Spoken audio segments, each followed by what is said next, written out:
Dear students, welcome back to Anand institute Shivganj YouTube channel. Previous video के अंदर हमने cell theory को डिस्कस किया था और आज हम लोग प्रोकैरियोटिक कोशिका और यूकैरियोटिक कोशिका के बीच में डिफरेंस को डिस्कस करेंगे। सबसे पहले तो आपको ये पता होना चाहिए कि जो कोशिका का विकास हुआ है, यानी कि आप जब 9th में थे तब आपने मोनेरा जगत, कवक जगत, इसके अलावा आपने पादप जगत, जंतु जगत और इसके अलावा आपने वहाँ पर प्रोटिस्टा जगत के बारे में भी क्या पढ़ा था डिटेल से। अब यहाँ पे देखो, मोनेरा के बाद में कौन सा जगत आता है? प्रोटिस्टा। प्रोटिस्टा के बाद में कवक। यानी कि ये जो जगत आए हैं, जिस क्रम में जमाए गए हैं, उसी क्रम में जीवों का क्या हुआ है? विकास हुआ। यानी कि सबसे पहले जो मोनेरा जगत है उसके अंदर कैसे जीवों को रखा गया है? प्रोकैरियोटिक जीवों को। और वो कैसे हैं? एक कोशिकीय, मतलब उनका जीवन, उनका जो शरीर है केवल एक कोशिका का बना हुआ है, तो प्रोकैरियोटिक है। यानी कि जो प्रोकैरियोटिक जीव है वो क्या है? आदिम जमाने के, मतलब आदिम यानी कि प्रिमिटिव है, यानी कि पुराने हैं, यानी वो इतने विकसित नहीं थे। तो यानी कि हम बोल सकते हैं कि जो प्रोकैरियोटिक कोशिका है और यूकैरियोटिक कोशिका है, ये क्या है? प्रिमिटिव है और ये एडवांस सेल है। तो देखेंगे सबसे पहले प्रोकैरियोटिक सेल के बारे में कि जिन कोशिकाओं में झिल्ली युक्त केंद्रक और कोशिकांग अनुपस्थित होते हैं। आप ध्यान देना, कोशिकांग का मतलब यहाँ पर झिल्ली युक्त कोशिकांग से है। किससे है? झिल्ली युक्त कोशिकांग। यानी कि वे कोशिकाएं जिनके अंदर केंद्रक तो है, लेकिन केंद्रक के चारों ओर केंद्रक झिल्ली क्या है? अनुपस्थित है, या फिर उपस्थित है भी तो वो पूर्ण रूप से विकसित नहीं है। तो यहाँ पर यह भी लिखा जा सकता है कि जिन कोशिकाओं में कम विकसित केंद्रक या झिल्ली युक्त कोशिकांग अनुपस्थित होते हैं उन्हें क्या कहते हैं? प्रोकैरियोटिक। अब ध्यान देना, झिल्ली युक्त कोशिकांग से मतलब क्या है? जैसे कि को मान लो ये कोशिका है, इस कोशिका में ये बीच में क्या होता है? केंद्रक। इस केंद्रक के चारों ओर जो कोशिका द्रव्य भरा हुआ है, इसी कोशिका द्रव्य के अंदर बहुत सारे कोशिका के अंग उपस्थित होते हैं, जिनको हम क्या बोलते हैं? कोशिकांग। लेकिन उन कोशिकांग के चारों ओर भी क्या होती है? झिल्ली होती है। क्या होती है? झिल्ली। लेकिन जिन कोशिकांगों के चारों ओर झिल्ली नहीं है, वो ही कोशिकांग यहाँ पर प्रोकैरियोटिक में आपको देखने को मिलेंगे। और बिना झिल्ली वाले कोशिकांग कौन कौन से? राइबोसोम और तारक केंद्र, यानी कि सेंट्रोसोम और राइबोसोम। तो यहाँ पर बोल सकते हैं कि जो झिल्ली वाले हैं, जैसे आपने माइटोकॉन्ड्रिया का कुछ स्ट्रक्चर पढ़ा होगा इस तरीके का, तो माइटोकॉन्ड्रिया के चारों ओर क्या है? झिल्ली है, तो ये झिल्ली युक्त कोशिकांग हो गया। लेकिन प्रोकैरियोटिक के अंदर झिल्ली युक्त कोशिकांग क्या होते हैं? अनुपस्थित होते हैं। और दूसरी बात ये भी कह सकते हैं कि यहाँ पर जो केंद्रक है वो वास्तव में क्या होगा? कम विकसित होगा। तो इस तरीके से वे प्रोकैरियोटिक कोशिकाएं होगी जिनके अंदर झिल्ली युक्त कोशिकांगों का क्या होता है? अभाव होता है, और जो केंद्रक है वो कम विकसित होता है, या फिर ये कह सकते हैं कि केंद्रक झिल्ली पूर्ण रूप से विकसित नहीं होती है। यहाँ पर एक सवाल और पूछते हैं एग्जाम के अंदर, वो ये है कि न्यूक्लियोइड क्या है? ये पूछ लेते हैं कई बार। तो ध्यान देना, प्रोकैरियोटिक कोशिका के अंदर अभी हमने बात की कि केंद्रक झिल्ली नहीं है, तो अब आपको ये भी तो पता है कि भाई ये जैसे कोई कोशिका है, अब यहाँ पे केंद्रक होता है और केंद्रक में ही क्या होते हैं? क्रोमोसोम, जिनके अंदर आनुवंशिक पदार्थ डीएनए और आरएनए होते हैं। तो जब यहाँ पर केंद्रक झिल्ली नहीं है तो आपको ये सवाल भी पूछा जा सकता है कि यहाँ पर जो आनुवंशिक पदार्थ हैं डीएनए और आरएनए, वो कहाँ पर? तो हम यहाँ पे ये बोल सकते हैं कि यानी प्रोकैरियोटिक कोशिका में जो आनुवंशिक पदार्थ डीएनए और आरएनए होता है वो क्या है? कोशिका द्रव्य में फैला हुआ होता है। क्योंकि केंद्रक झिल्ली है नहीं, तो वो केंद्रक से क्या हो गए? बाहर निकल गए हैं। तो लेकिन फिर भी अगर अधिक मात्रा में पूछें कि प्रोकैरियोटिक कोशिका के अंदर अधिक मात्रा में आनुवंशिक पदार्थ कहाँ उपस्थित होंगे, तो वो भी वहीं सेंटर में ही उपस्थित होते हैं। लेकिन उस भागों को अब क्या बोलते हैं? केंद्रकाभ। क्या बोलते हैं? केंद्रकाभ, या फिर इसे इंग्लिश में बोलते हैं न्यूक्लियोइड। कुछ लोग इसे आद्य केंद्रक भी बोलते हैं। क्या बोलते हैं? आद्य केंद्रक। आद्य केंद्रक का मतलब हाफ केंद्रक भी बोल सकते हैं, हाफ न्यूक्लियस, या प्रिमिटिव न्यूक्लियस भी बोल सकते हैं, मतलब कम विकसित बोल सकते हैं आप। तो यहाँ पर ये बात समझ में आ गई कि आनुवंशिक पदार्थ जो है कोशिका द्रव्य में भी फैला होगा, लेकिन बीच में ज़्यादा सांद्रित होने के कारण से उस भाग को क्या बोलेंगे? न्यूक्लियोइड यानी केंद्रकाभ। अब नेक्स्ट आगे हम बात करते हैं यूकैरियोट, एग्जाम्पल देखते हैं हम। इसके एग्जाम्पल में हम लेंगे ब्लू ग्रीन एल्गी, नील हरित शैवाल।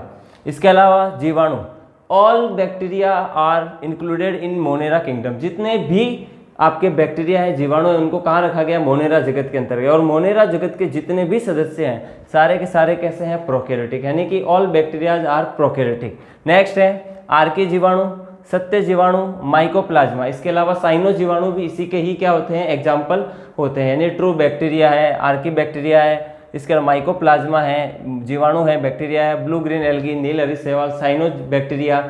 ब्लू ग्रीन एल्गी को साइनो बैक्टीरिया भी बोलते हैं। इस चीज़ को भी आपको ध्यान देना है। कई बार कुछ लोग समझते हैं कि यहाँ पर तो शैवाल लिखा हुआ है तो ध्यान देना बाकी की जितनी भी शैवाल है सारी कैसी होती है, यूकैरियोटिक। लेकिन नील हरित शैवाल जो है वो कैसी होती है आपकी, प्रोकैरियोटिक। कैसी होती है, प्रोकैरियोटिक। तो इसको आप नोट डाउन कर सकते हैं कि नील हरित शैवाल क्या होती है, प्रोकैरियोटिक। बाकी की जितनी भी शैवाल है वो सारी कैसी होगी, यूकैरियोटिक।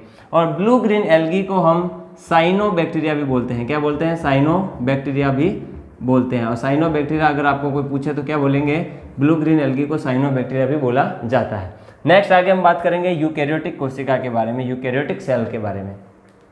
इन कोशिकाओं में झिल्लीदार अंगकों की, अब देखो झिल्लीदार अंगक, अभी यहाँ पे ये भी लिख सकते हैं झिल्ली युक्त कोशिकांग, एक ही बात है, झिल्ली युक्त कोशिकांग यानी वे कोशिकाएं जिनके कोशिका द्रव्य में झिल्ली युक्त कोशिकांग यानी जो भी उनमें कोशिका अंगक है उनके चारों ओर क्या होगी, झिल्ली होगी। या फिर कह सकते हैं सुविकसित झिल्ली युक्त केंद्रक की संरचना पाई जाती है। तो यहाँ बोल दिया सुविकसित झिल्ली युक्त केंद्रक भी पाया जाता है। मतलब जैसे कि ये कोई केंद्र, ये मान लो यूकैरियोटिक कोशिका है, इसके चारों ओर जो केंद्रक होगा उसके चारों ओर क्या होगी, केंद्रक झिल्ली होगी, मतलब न्यूक्लियर मेम्ब्रेन होगी।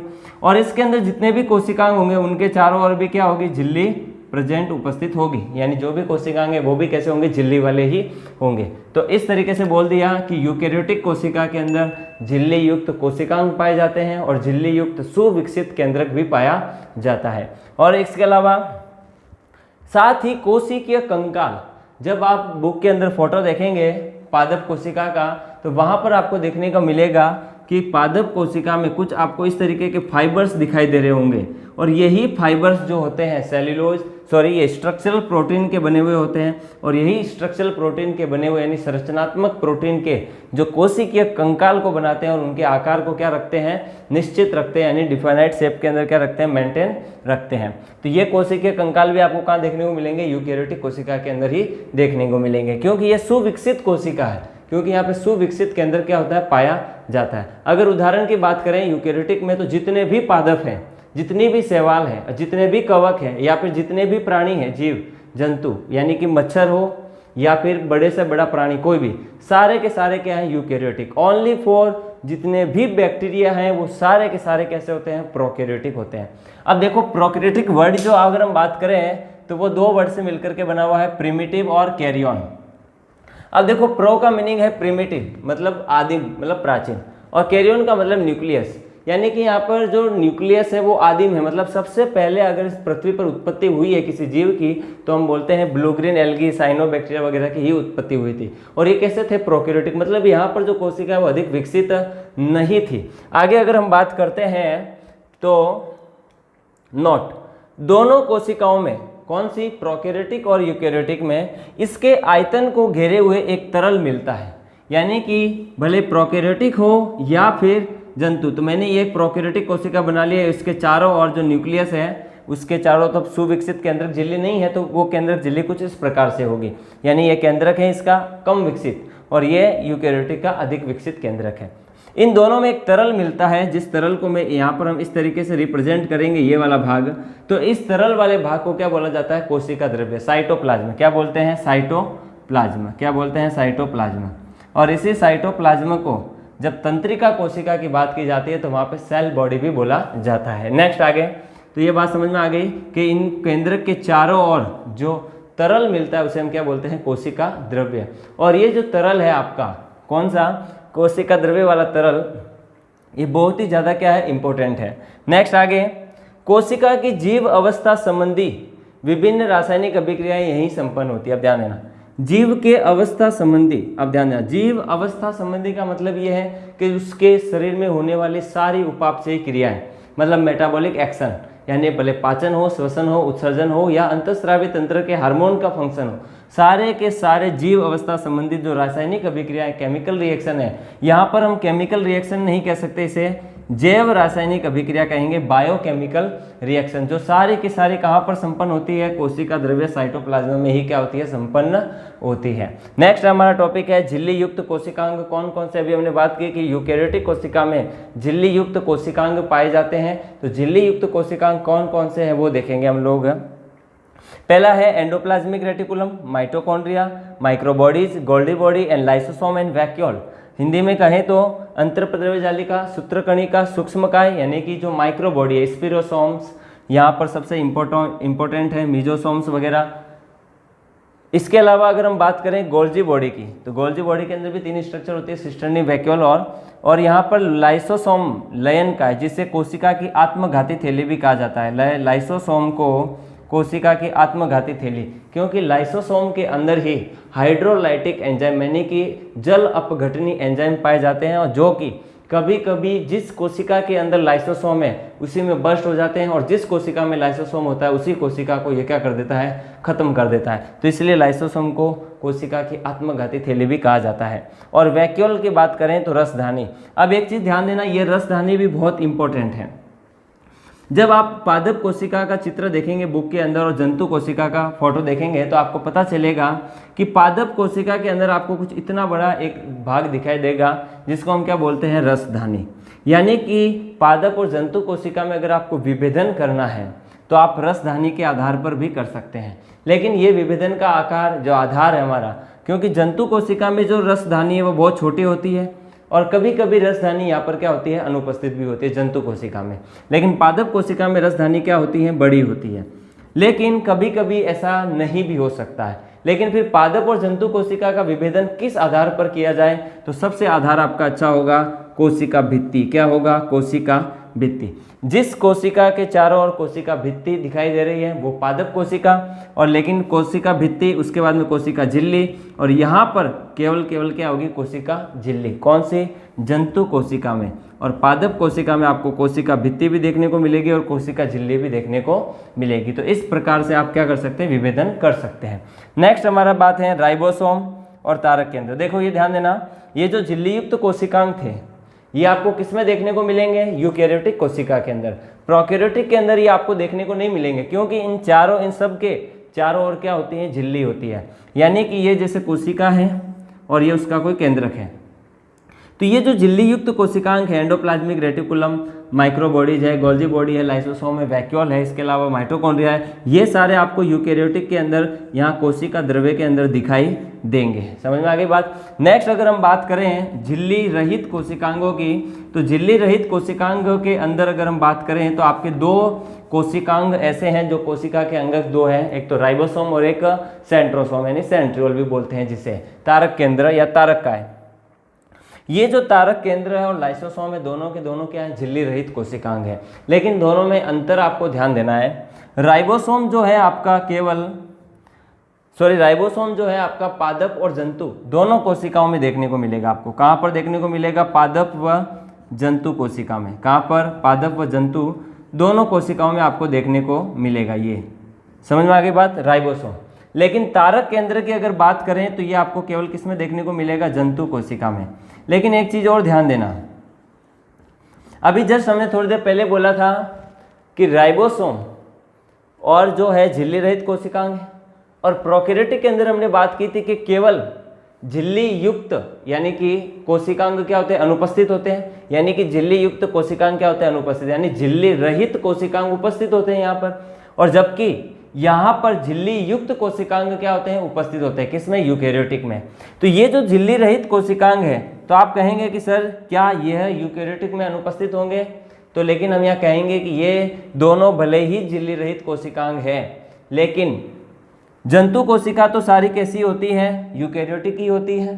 तो वहाँ पर भी आपको देखने को मिलेगा यूकैरियोटिक में। कौन सा, तारक केंद्र, क्योंकि यह जंतु कोशिकाओं में अभी हमने बात की कैसी होती है, यूकैरियोटिक होती है। वापस इसको समझ लेंगे कि झिल्ली रहित कोशिकांग केवल और केवल किसमें पाए जाते हैं, प्रोकैरियोटिक में। लेकिन तारक केंद्र एक ऐसा कोशिकांग है जो जंतु कोशिका यानी कि यूकैरियोटिक में भी पाया जाता है। जबकि यहाँ पे हमने लिखा था कि यहाँ पर केवल झिल्ली युक्त कोशिकांग ही होते हैं, लेकिन फिर भी अपवाद स्वरूप एक झिल्ली रहित कोशिकांग तारक केंद्र पाया जाता है, जो किस में पाया जाता है, जंतु कोशिका में। और ये जो जंतु कोशिका में पाया जाता है तारक केंद्र, इसका कार्य क्या होता है, ये तर्कु तंतु बनाते हैं। क्या बनाते हैं, तर्कु तंतु, जिसे इंग्लिश में बोलते हैं स्पिंडल फाइबर। क्या बोलते हैं, स्पिंडल फाइबर। और ये जो स्पिंडल फाइबर, ये जो तर्कु तंतु बनाते हैं, ये क्या करते हैं, कोशिका विभाजन में सहायता करते हैं। क्या करते हैं, कोशिका विभाजन में सहायता करते हैं। और ये सवाल एग्जाम के अंदर बहुत ज़्यादा पूछा जाता है। कि what is the main function of spindle fibre, spindle fibre तर्कु तंतु का मुख्य कार्य क्या है, तो बोलेंगे कि ये कोशिका विभाजन में क्या करते हैं, सहायता करते हैं। और ये जो तर्कु तंतु स्पिंडल फाइबर कौन बनाते हैं, तो क्या बोलेंगे हम, तारक केंद्र। इसके अलावा अगर हम बात करें राइबोसोम की, राइबोसोम भी एक ऐसा कोशिकांग है जो प्रोकैरियोटिक और यूकैरियोटिक, जबकि यूकैरियोटिक में झिल्ली रहित नहीं होते हैं, लेकिन अपवाद स्वरूप राइबोसोम ऐसा है जो झिल्ली रहित कोशिकांग पादप व जंतु दोनों कोशिकाओं में ही क्या होता है, उपस्थित होता है। लेकिन एक चीज और ध्यान देंगे कि राइबोसोम का अगर आपको फंक्शन पूछ लेते हैं तो राइबोसोम का फंक्शन आप क्या बताएंगे, प्रोटीन संश्लेषण। क्या बता देंगे, प्रोटीन संश्लेषण। ये इसका सबसे इंपॉर्टेंट फंक्शन है राइबोसोम का, क्योंकि राइबोसोम का मुख्य कार्य क्या है, प्रोटीन संश्लेषण में ही कार्य होता है, क्योंकि राइबोसोम आरएनए के बने होते हैं और आरएनए का मेन फंक्शन क्या होता है, प्रोटीन सिंथेसिस। अब एक चीज और हम बात करेंगे कि अगर आपको पूछ लिया कि पादपों में राइबोसोम कहाँ पर पाया जाता है, तो आप आंसर देंगे एक तो कोशिका द्रव्य यानी कि साइटोप्लाज्म में उपस्थित होगा। इसके अलावा यह हरित लवक में भी आपको देखने को मिलेगा। ठीक है, तो एक तो कोशिका द्रव्य में आपको देखने को मिलेगा राइबोसोम, और एक कहाँ देखने को मिलेगा, हरित लवक में भी आपको देखने को मिलेगा। लेकिन अगर आपको जंतु कोशिका में पूछ लिया कि जंतु कोशिका में राइबोसोम कहाँ देखने को मिलेगा, तो आप आंसर क्या देंगे।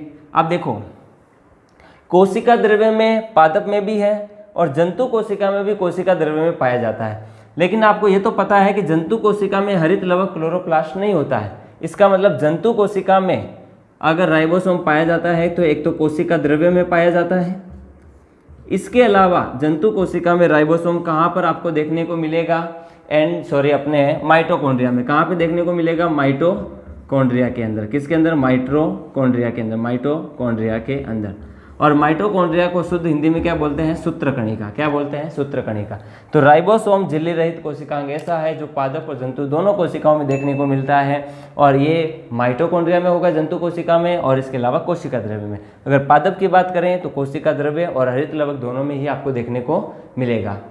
इस प्रकार आज हमने प्रोकैरियोटिक और यूकैरियोटिक कोशिका के बारे में डिस्कस किया। नेक्स्ट वीडियो के अंदर हम प्रोकैरियोटिक कोशिका के बारे में डिटेल से स्टडी करेंगे, और यूकैरियोटिक कोशिका के बीच में और प्रोकैरियोटिक कोशिका के बीच में कौन कौन से मेन डिफरेंस हैं, इसकी एक टेबल भी डिस्कस करेंगे। और जो उससे नेक्स्ट वीडियो होगा उसके अंदर हम लोग सेल मेम्ब्रेन, जो कोशिका झिल्ली का जो सिंगर और निकोलसन का सैंडविच मॉडल है या फ्लूइड मोज़ेक मॉडल है, उसको भी डिटेल से स्टडी करेंगे। Thanks for watching. जय हिंद, वंदे मातरम।